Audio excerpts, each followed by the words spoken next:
ಆಧುನಿಕ ವೈದ್ಯಕೀಯ ವಿಜ್ಞಾನ ಕೇವಲ ದೇಹನ ಜೀವಂತವಾಗಿ ಇಡೋಕ್ ಸಾಧ್ಯವಾಗಿಯ ವ್ಯಕ್ತಿಯ ಅಸ್ತಿತ್ವನೇ ಸಂಪೂರ್ಣವಾಗಿ ಕಳೆದು ಹೋದಾಗ ಏನಾಗುತ್ತೆ?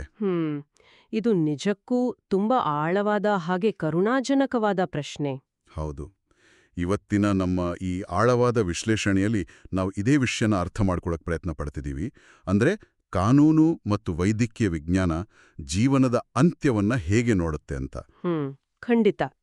ಇದಕ್ಕೆ ಮುಖ್ಯ ಕಾರಣ 2026ರ ಸುಪ್ರೀಂ ಕೋರ್ಟ್ ತೀರ್ಪು, ಹರೀಶ್ ರಾಣಾ ವಿರುದ್ಧ ಭಾರತ ಒಕ್ಕೂಟ ಪ್ರಕರಣ. ನಿಖರವಾಗಿ 2013ರಲ್ಲಿ ಕೇವಲ 20 ವರ್ಷದ ಯುವಕ ಹರೀಶ್ ರಾಣಾ ಕಟ್ಟಡದಿಂದ ಬಿದ್ದು ಮೆದುಳಿಗೆ ತೀವ್ರ ಪೆಟ್ಟಾಗುತ್ತೆ. ಹೌದು. ಆಮೇಲೆ ಆತ ಬರೋಬ್ಬರಿ 13 ವರ್ಷಗಳ ಕಾಲ ಶಾಶ್ವತ ಸಸ್ಯಮಯ ಸ್ಥಿತಿ ಅಂದ್ರೆ ಪರ್ಮನೆಂಟ್ ವೆಜಿಟೇಟಿವ್ ಸ್ಟೇಟ್ನಲ್ಲಿದ್ದ. ಇದು ಹೇಗಿದೆ ಅಂದ್ರೆ ಸಂಪೂರ್ಣವಾಗಿ ಎಂಜಿನ್ ಹಾಳಾಗಿರೋ ಕಾರಿಗೆ ನಾವು ಪೆಟ್ರೋಲ್ ತುಂಬಿಸಿದ ಹಾಗೆ ಅಲ್ವಾ? ಇಂಧನ ಒಳಗೆ ಹೋಗ್ತಿದೆ, ಆದ್ರೆ ಕಾರು ಮಾತ್ರ ಎಲ್ಲೂ ಚಲಿಸ್ತಾ ಇಲ್ಲ. ಕೇವಲ ಜೀವಕೋಶಗಳು ಉಸಿರಾಡ್ತಿವೆ ಅಷ್ಟೇ. ಸರಿ, ಇಲ್ಲಿ ನಾವು ಸ್ವಲ್ಪ ಸಾವಧಾನವಾಗಿ ಈ ತೀರ್ಪಿನ ಬಗ್ಗೆ ನೋಡಿದ್ರೆ, ಸಂವಿಧಾನದ 21ನೇ ವಿಧಿಯಡಿ ಬದುಕುವ ಹಕ್ಕು. ಹೌದು, ಈ ಬದುಕುವ ಹಕ್ಕಿನಲ್ಲಿ ಘನತೆಯಿಂದ ಸಾಯುವ ಹಕ್ಕು ಕೂಡ ಸೇರಿದೆ ಅಂತ ಸುಪ್ರೀಂ ಕೋರ್ಟ್ ಸ್ಪಷ್ಟಪಡಿಸಿತು. ಆದ್ರೆ ಇಲ್ಲಿ ನಾವು ಸಕ್ರಿಯ ದಯಾಮರಣ ಮತ್ತೆ ನಿಷ್ಕ್ರಿಯ ದಯಾಮರಣದ ನಡುವಿನ ವ್ಯತ್ಯಾಸನ ಅರ್ಥ ಮಾಡ್ಕೊಳ್ಬೇಕು. ಅಂದ್ರೆ ಆಕ್ಟಿವ್ ಮತ್ತೆ ಪ್ಯಾಸಿವ್ ಯುಥನೇಷಿಯಾ. ಹೌದು. ರೋಗಿಗೆ ವಿಷ ಅಥವಾ ಬೇರೆ ಏನಾದ್ರೂ ಕೊಟ್ಟು ಪ್ರಾಣ ತೆಗೆಯೋದು ಸಕ್ರಿಯ ದಯಾಮರಣ. ಅದು ನಮ್ಮಲ್ಲಿ ಕಾನೂನು ಬಾಹಿರ. ಆದ್ರೆ ನಿಷ್ಕ್ರಿಯ ದಯಾಮರಣ ಅಂದ್ರೆ ಕಾಯಿಲೆ ತನ್ನ ನೈಸರ್ಗಿಕ ಅಂತ್ಯ ಕಾಣೋಕೆ ಬಿಡೋದು ಅಲ್ವಾ? ಸರಿಯಾಗಿ ಹೇಳ್ರಿ. ಇಲ್ಲಿ ಮುಖ್ಯವಾಗಿ ಚರ್ಚೆಗೆ ಬಂದಿದ್ದು ಕೃತಕ ಆಹಾರದ ಟ್ಯೂಬ್ ಬಗ್ಗೆ. ವೈದ್ಯಕೀಯ ಭಾಷೆಯಲ್ಲಿ ಇದನ್ನ CANH ಅಂತ ಅಂತಾರೆ. ಒಂದ್ ನಿಮಿಷ, ಟ್ಯೂಬ್ ಮೂಲಕ ಆಹಾರ ನೀರೋದು ಅಂದ್ರೆ ಅದು ಕೇವಲ ಸಾಮಾನ್ಯ ಕಾಳಜಿ ಅಲ್ವಾ? ಅದನ್ನ ತೆಗೆಯೋದಂದ್ರೆ? ನೋಡಕ್ಕೆ ಹಾಗೆ ಅನ್ನಿಸ್ತೆ. ದೆಹಲಿ ಹೈಕೋರ್ಟ್ ಕೂಡ ಆರಂಭದಲ್ಲಿ ಹೀಗ್ಯೋಚನೆ ಮಾಡಿತ್ತು. ವ್ಯಕ್ತಿನ ಹಸಿವಿನಿಂದ ಸಾಯೋಗ್ಬಿಟ್ಟಾಗೆ ಅಲ್ವಾ ಅಂತ. ಹೌದು, ಯಾರಿಗಾದ್ರೂ ಹಾಗೆ ಅನ್ಸುತ್ತೆ. ಇದು ಕ್ರೂರ ಅಲ್ವಾ? ಆದರೆ ಸುಪ್ರೀಂ ಕೋರ್ಟ್ ಇದನ್ನ ತುಂಬಾ ಸ್ಪಷ್ಟವಾಗಿ ವಿಶ್ಲೇಷಣೆ ಮಾಡಿದೆ. ಈ ಕೃತಕ ಪೋಷಣೆ ಇದೆಯಲ್ಲ, ಇದು ಬಾಯಿಡೆ ತುತ್ತಿಟ್ಟಾಗೆ ಅಲ್ಲ. ಅಂದ್ರೆ ಅದಕ್ಕೆ ಶಸ್ತ್ರಚಿಕಿತ್ಸೆ ಬೇಕಾಗತ್ತೆ? ಹೌದು, ಶಸ್ತ್ರಚಿಕಿತ್ಸೆ ಬೇಕು, ನಿರಂತರ ವೈದ್ಯಕೀಯ ಮೇಲ್ವಿಚಾರಣೆ ಬೇಕು. ಹಾಗಾಗಿ ಇದು ಕೇವಲ ಆರೈಕೆ ಅಲ್ಲ, ಇದು ಒಂದು ವೈದ್ಯಕೀಯ ಚಿಕಿತ್ಸೆ. ಚಿಕಿತ್ಸೆಯಿಂದ ಯಾವುದೇ ಚೇತರಿಕೆ ಇಲ್ಲ ಅಂದಾಗ ಆ ನಿರರ್ಥಕ ಚಿಕಿತ್ಸೆನ ಹಿಂಪಡೆಯುವ ಹಕ್ಕು ಖಂಡಿತ ಇರುತ್ತೆ.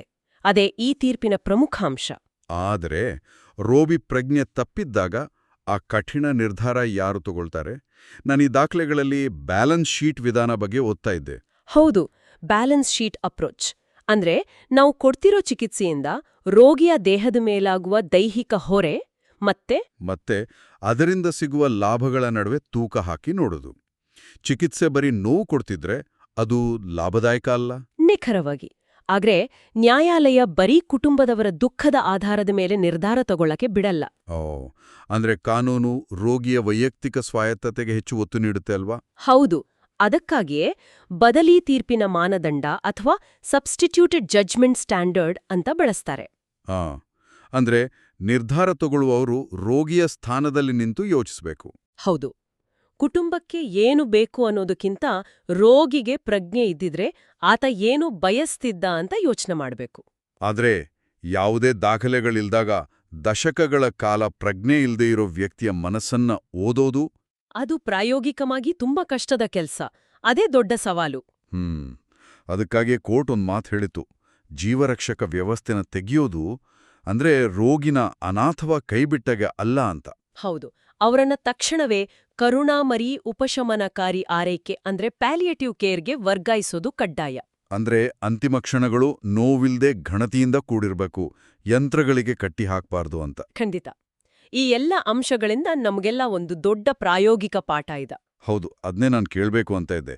ನಾವು ಆರೋಗ್ಯವಾಗಿರುವಾಗಲೇ ಲಿವಿಂಗ್ ವಿಲ್ ಅಥವಾ ಅಡ್ವಾನ್ಸ್ ಮೆಡಿಕಲ್ ಡೈರೆಕ್ಟಿವ್ ಬರ್ದಿಡೋದೆಷ್ಟು ಮುಖ್ಯ ಅಲ್ವಾ? ತುಂಬಾ ಮುಖ್ಯ.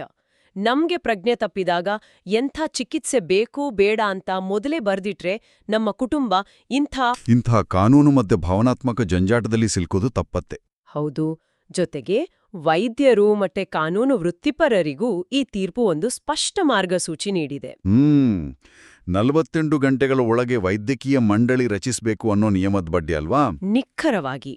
ಕುಟುಂಬ ಮನವಿ ಮಾಡಿದಾಗ ಕೇವಲ 48 ಗಂಟೆಗಳ ಒಳಗೆ ದ್ವಿತೀಯ ವೈದ್ಯಕೀಯ ಮಂಡಳಿನ ಜಿಲ್ಲಾ ಮುಖ್ಯ ವೈದ್ಯಾಧಿಕಾರಿಗಳು ರಚಿಸಬೇಕು. ಇದು ವೈದ್ಯರನ್ನ ಕ್ರಿಮಿನಲ್ ಮೊಕದ್ದಮೆಗಳಿಂದ ರಕ್ಷಣೆ ಮಾಡುತ್ತೆ, ಜೊತೆಗೆ ಯಾವುದೇ ಅಧಿಕಾರಶಾಹಿ ವಿಳಂಬ ಇಲ್ದೆ ರೋಗಿಗೆ ಘನತೆಯ ವಿದಾಯ ಸಿಗೋ ಹಾಗೆ ಮಾಡುತ್ತೆ. ವಾವ್, ಇದು ವ್ಯವಸ್ಥೆಯಲ್ಲಿ ಒಂದು ಬಹುದೊಡ್ಡ ಬದಲಾವಣೆ. ಸರಿ, ನಾವು ಈ ಚರ್ಚೆನೆ ಮುಗಿಸೋ ಮುನ್ನ ಒಂದು ಪ್ರಚೋದನಕಾರಿ ವಿಷಯದ ಬಗ್ಗೆ ಯೋಚನೆ ಮಾಡಬೇಕು. ಖಂಡಿತ, ಹೇಳಿ. ಭವಿಷ್ಯದಲ್ಲಿ ವೈದ್ಯಕೀಯ ತಂತ್ರಜ್ಞಾನ ಇನ್ನಷ್ಟು ಮುಂದುವರೆದಾಗ ಬರೀ ಯಂತ್ರಗಳ ಮೂಲಕವೇ ದೇಹನ ನಾವು ದಶಕಗಳ ಕಾಲ ಜೀವಂತವಾಗಿಡೋ ಶಕ್ತಿ ನಮಗೆ ಸಿಗ್ಬೋದಲ್ವಾ? ಹೌದು. ಆಗ ಕೇವಲ ಜೀವನ ಉಳಿಸ್ಕೊಳ್ಳೋದು ಕೂಡ ಮಾನವ ಹಕ್ಕುಗಳ ಉಲ್ಲಂಘನೆ ಆಗೋ ಹಂತನ ನಾವು ತಲುಪಬಹುದೇ? ಇದು ನಮ್ಮಷ್ಟಕ್ಕೆ ನಾವೇ ಕೇಳ್ಕೋಬೇಕಾದ ಆಳವಾದ ಪ್ರಶ್ನೆ.